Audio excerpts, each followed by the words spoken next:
Quick movements, वो हमने already उंगलियों की क्विक मूवमेंट की बात की थी।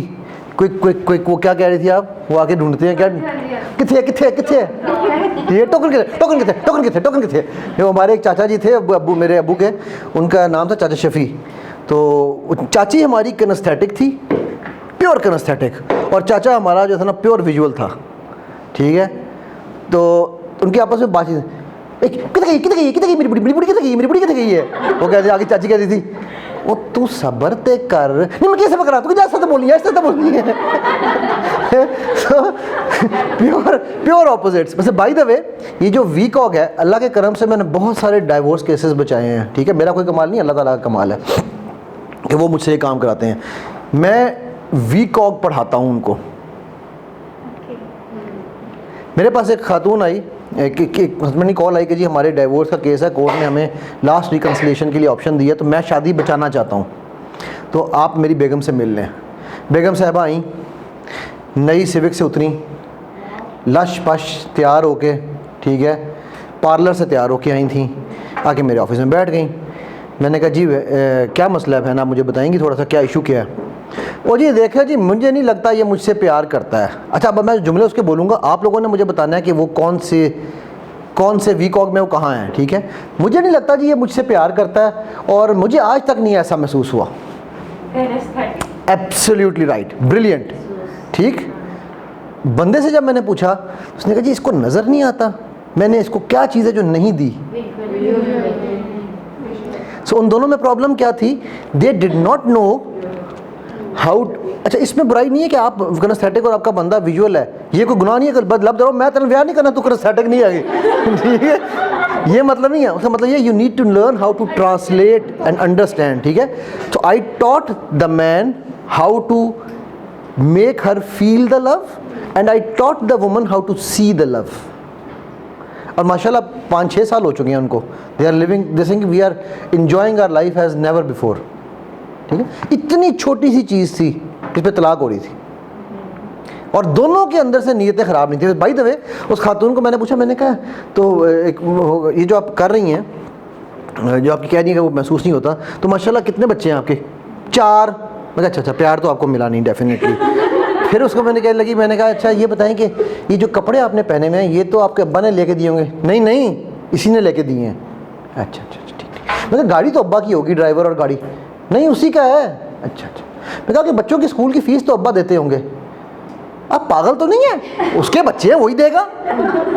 मैं क्या बीबी, जिसके लिए आप बनी हो, आप जानती हो आपके हस्बैंड को आपसे कंप्लेंट किया थी?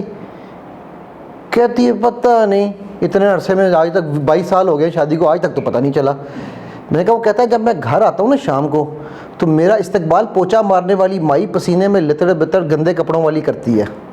और मैं कहा इस वक्त आप एक गैर मर्द के सामने आके बैठी हुई हो और पार्लर से तैयार होके आई हो, जिसके सामने आप तैयार ना भी होके आती तो कोई फ़र्क नहीं पड़ना था, लेकिन जिसके लिए आप बनी हो उसके लिए आप तैयार नहीं होती, उसको आप गंदे कपड़े लिबड़े तबड़े में मिल रही हो। फैक्ट है या नहीं है? हम गलत जगह पर गलत चीज़ें कर रहे होते हैं, ठीक है। So anyways, that was just a side tangent. मैं अपने टेंजेंट्स में खो जाता हूँ, मैं कहा ना बुढ़ा बंदा हूँ, भूल जाता हूँ बातें। मैं क्या पढ़ा रहा था? अच्छा अच्छा अच्छा। Don't make a snap judgement.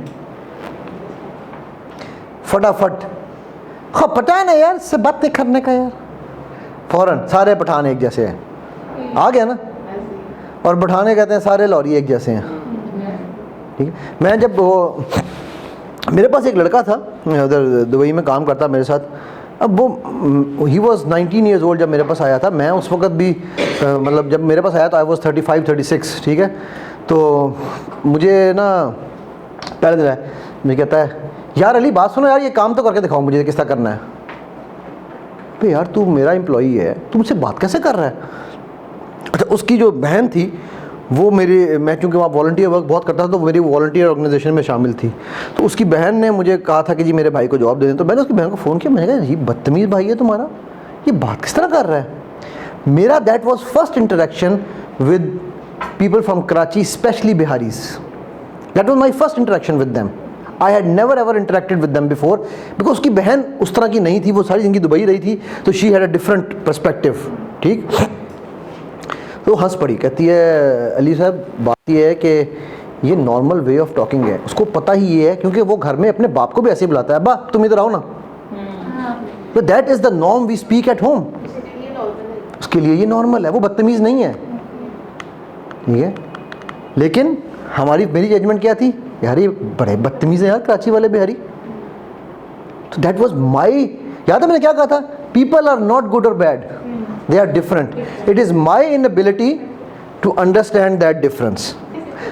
वो ना हमारे एक सीनियर था, सॉरी मेरा क्लास फेलो था, तो हमारे एक टीचर थे, अल्लाह उनको दर्जात बुलंद करे, बुखारी साहब, मैं पढ़ा हूँ कैडेट कॉलेज हसन अब्दाल से ना, तो वो बुखारी साहब इतना एक रूम था हमारा, एग्ज़ाम हो रहा था, तो वो लड़का ना पीछे बैठा हुआ, जहाँ पर वो बैठी हुई है ना दोनों, उधर वो बैठा था, आगे मैं बैठा हूँ, पर्चे हो रहे थे, तो मुझसे कहता है अली ओए सवाल नंबर 4 दिखा, ठीक है पर्चा दे।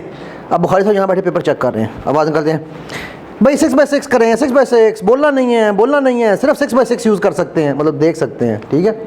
तो जैगम कहता है यार बुड्ढे के कान बड़े तेज़ हैं, अल्लाह की करम है, अल्लाह का करम है।